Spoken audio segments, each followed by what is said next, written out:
friends. My name is Michael Yates, and this is the Ridgeview Pod. Ridgeview Pod is where we try to center everything around hope, healing, and recovery. Today, my guest is the great Abby Doran. Welcome. Thank you. It's so glad to have you. We were just chatting. It's been probably 2 years since you've been on? Yeah, it has.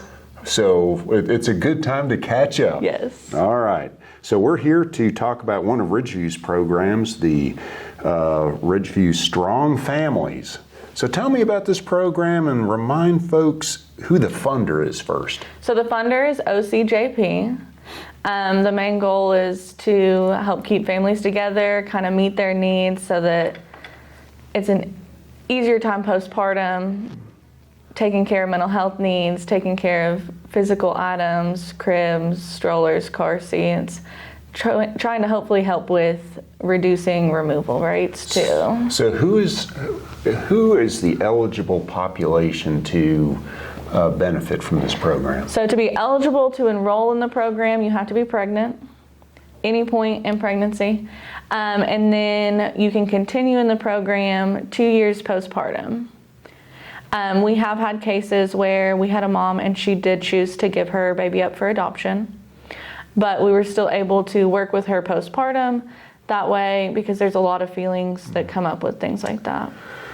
Yes, there's a school of thought that in another world when I was doing a lot of adoption work, it was something to acknowledge that adoption always involves loss. Yes.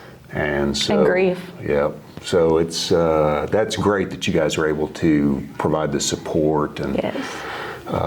Okay, so what areas of East Tennessee does this program serve? We are in Scott County and Campbell County. Okay. So you folks, what is the most common way in which folks get referred to you? We honestly have a lot of word of mouth. Sometimes we are able to join Healthy Families for some diaper events in Campbell County that are really fun. We pass out diapers, they pass out diapers, we let them know about the program, and a lot of times we'll have a few people come see us within the next week for enrollment.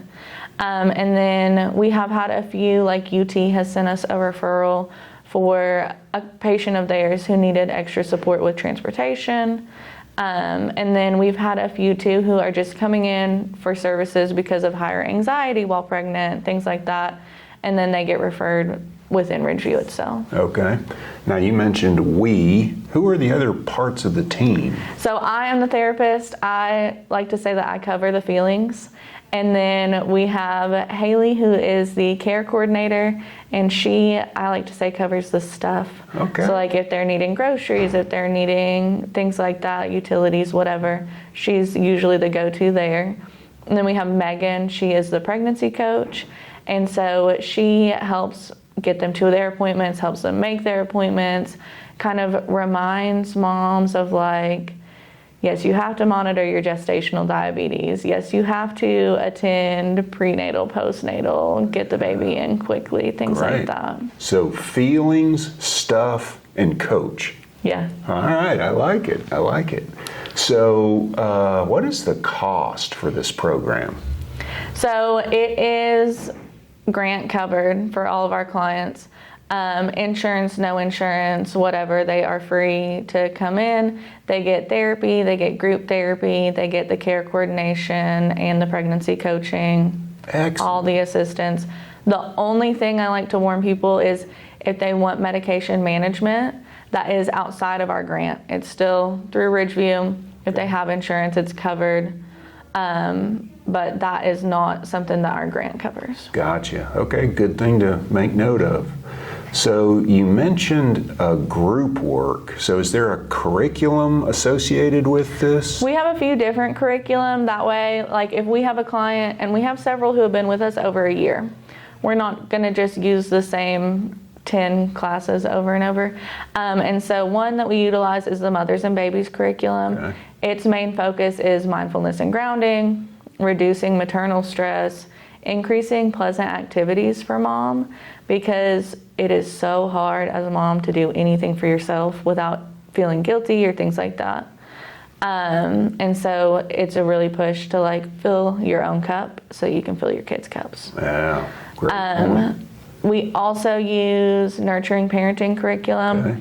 It's more of an intense parenting class, but it has a lot of good information with like stages of development, healthy eating, discipline, everything. Yeah. It covers across the board from newborn to teenager. Okay. So, of course, we're living in a televideo world now Yes. in many respects. To what extent is that a tool that you guys use? Yes, it is. So all of our services are offered through telehealth as well as in person. Some people prefer therapy group in person and have that like kind of physical connection, a little bit easier to stay on task that way. And then others prefer the televideo because they don't have transportation. They are tired, they're pregnant, they have other kids. It's a lot to run around and find the babysitter, find the transportation, actually get into the office. And so it's really helpful to give them that. We utilize Zoom. Yeah. No, I mean, gosh, we hear all the time the challenge of transportation, Yeah. especially in rural areas. So that's great that you've used that to complement the accessibility for folks. Even like sometimes they just have so many appointments, they don't want to get back out. Yeah. Or like we have one mom and her son has a genetic disorder that's got her driving from Scott County to Knoxville 3 times a week. Wow. And so And we know there's not a straight line it is not a straight line to Knoxville, and there are no providers equipped to handle that any closer. And so she's driving an hour and a half Yeah. one way multiple times a week, and we're like, you don't have to drive and come into Yeah. the, we can just do Zoom. Well, I had the good fortune of participating in, you had an advisory meeting a week or so ago, Yeah. and some of the stories that were being shared were really, really cool, really positive, making a change in Yes. people's lives. It's clearly evident. I can't help but wonder, how do you take care of yourself? I do all kinds of self-care because I know that that's really important. I stand by everybody needs therapy, so I have a therapist, and Very good. I love her. I also hobby hop, and so I like to do things for my kids, even if it's like not with my kids. So like after they go to bed, I've been making them felt food. Oh, We are going to be moving into a bigger house soon, so I've been crocheting them blankets nice, for nice. their big kid beds. There's nothing like the conveyance of warmth, comfort, and soothingness. What better mechanism but one made by hand? Yeah, I like grandma activities. Yeah, okay. Good, good. Well, what are some other pieces that we need to get out about the program that we've not already touched on? Like, if someone is listening to this and thinks, oh, I know someone that maybe they would benefit from this. Who do they call? What do they do? Let's talk about that. So there's a lot of ways, honestly, to get through to us. You can call me, my boss, the pregnancy coach, the care coordinator. If someone just calls Ridgeview and says, hey, I'm interested in the Tennessee Strong Families program, it'll get sent on to us. And then sometimes there's voicemails left with Ann. Okay. And great. then it gets sent on to us or with the front desk Good. or whatever. We'll make sure to pick that up. The other thing is just tell everyone to get in while they're pregnant, because you might not know that postpartum anxiety, you might not know that postpartum depression is going to be something really impactful until it happens. And so we have had a few people reach out to us right after they have a baby because they're struggling. They need help with different things. And at that point, we are not able to do enrollment. They have to be pregnant at enrollment. Right. And we will do the most. We really will. Yeah. We have had a worker go to meet a client at the hospital to sign the consent forms as she was in labor. Okay. That way she would be able to continue in the program. Yep. Good point. That's a great point to make and to emphasize. I know. So Ridgeview, of course, our reputation is that we do a lot of public mental health and substance use recovery programming. So people may be thinking, oh, well, do I have to be a current client of Ridgeview, or do I have to have a current mental health diagnosis? Let's dispel some of that. Honestly, they have to complete an intake, and I try to be flexible because it is hard. Like, fatigue hits when you're pregnant, and so I'll schedule it outside of our 8 a.m. walk-in hours because it can be hard to be at the office at 8 a.m. Yeah. And then there's no specific criteria in that sense. I will say that I have never met anyone who doesn't have some symptoms of mental health, whether it's unspecified anxiety or some depressive symptoms. There's usually something going on. Yeah. I love the fact that you meet people where they are during the day, and that they don't have to come in just during the walk-in hours. That's one of the beauties of this program and of what you do as the feeling person. Yes. So that's great. We try to meet every need that they could have. Wonderful. What else? What else do we need to make sure we convey about the program? Sometimes it's things that aren't really thought about, like we have been able to help with car repairs because transportation is such a huge issue. Yeah. It doesn't mean that we can necessarily help with every car repair, but there have been some cases where we've gotten approval to do things like that.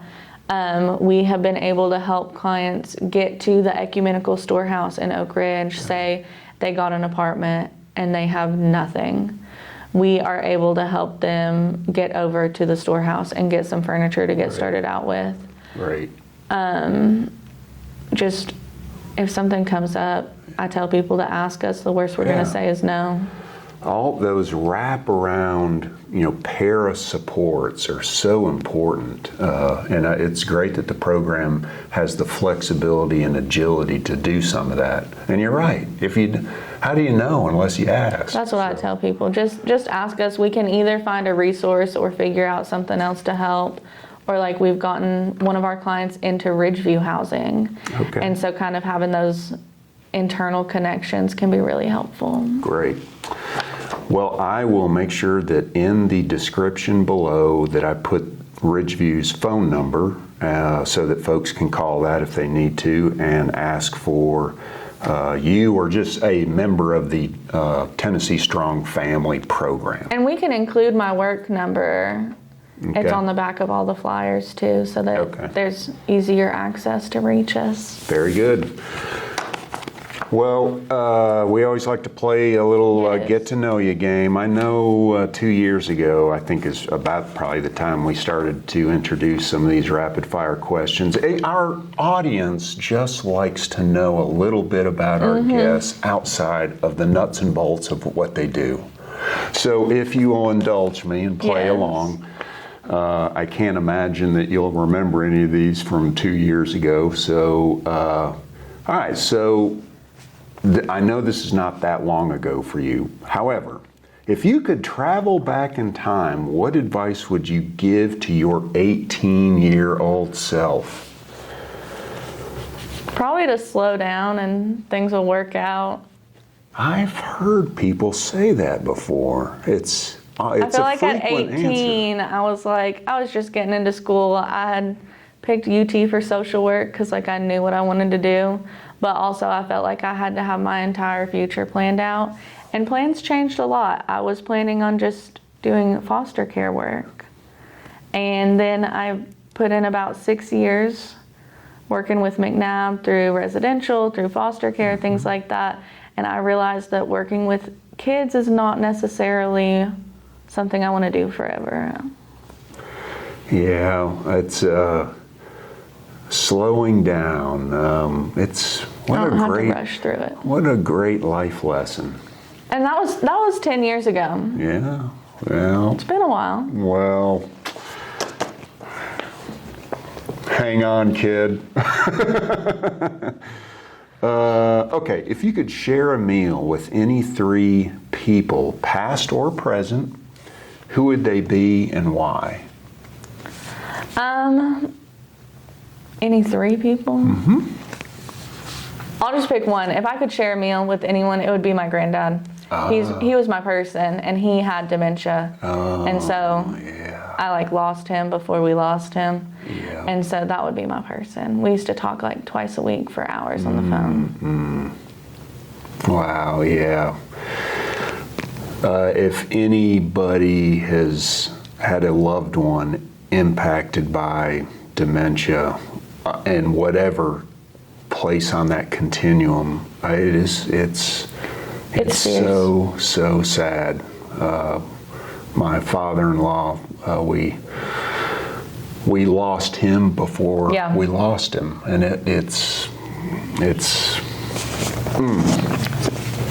Sorry, that was a sad option.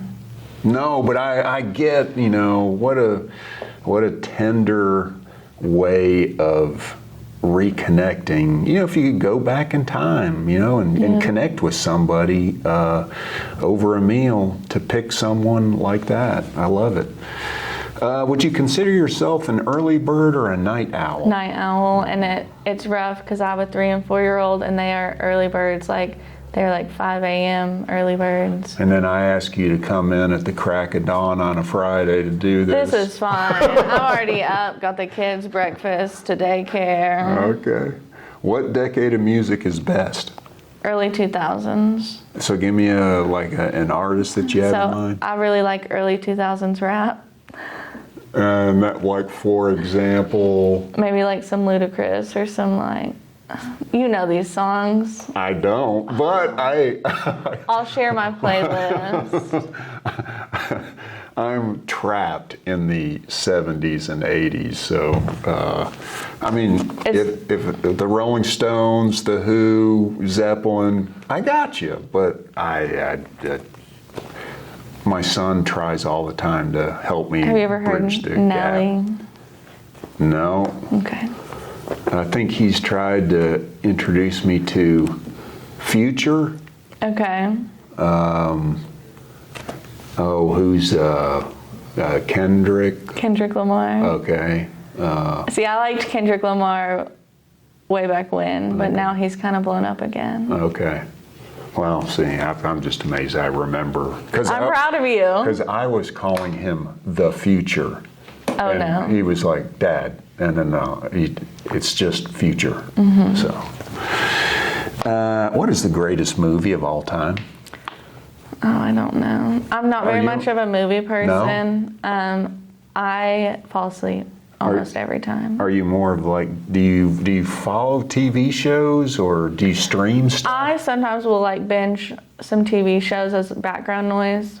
I have a little bit of ADHD, so I don't sit still very well, but that's why I like my crocheting. So, do you recall the last thing that you did binge? I haven't binged it, but I've been watching From. It's really interesting. I like kind of spooky stuff. Huh. And it's it's a weird town. It's got skinwalkers that come out at night, so you have to stay inside and lock the doors. I would not be able to talk my wife into that one. I like spooky. We just, quick side note, everybody, we just watched Queen's Gambit. Okay, yeah. It was awesome. I haven't watched it, but I've heard good things. We watched it with the snowstorm when we were bunkered in over the weekend. That's what we consumed, and it was really, really good. I consumed Bluey and Despicable Me. Oh, right. Of course. Okay, final question. Would you rather always be 10 minutes late or always be 20 minutes early? I would rather be 20 minutes early, but realistically, I'm always 10 minutes late. I don't know. My brain clock is just off. Okay. Well, you were right on time today. Yes, I got here right at 9. Yes. Well, Abby Dorn, it is always a pleasure to have you. You come back anytime you want. You bring the rest of the team. Yes, when they hopefully want. I will be able to. Hopefully when they see this, they will say, oh yeah, see, it's not that big of a deal. They can actually have a little fun. Yeah. So we hope you had a little bit of fun and learned about a very important program. Please share the news with others that you think may benefit from Tennessee Strong Families. And once again, thank you for spending time with us. So please subscribe, ring the bell so that you get notification of our next episode, and take good care of yourself. We'll see you next time.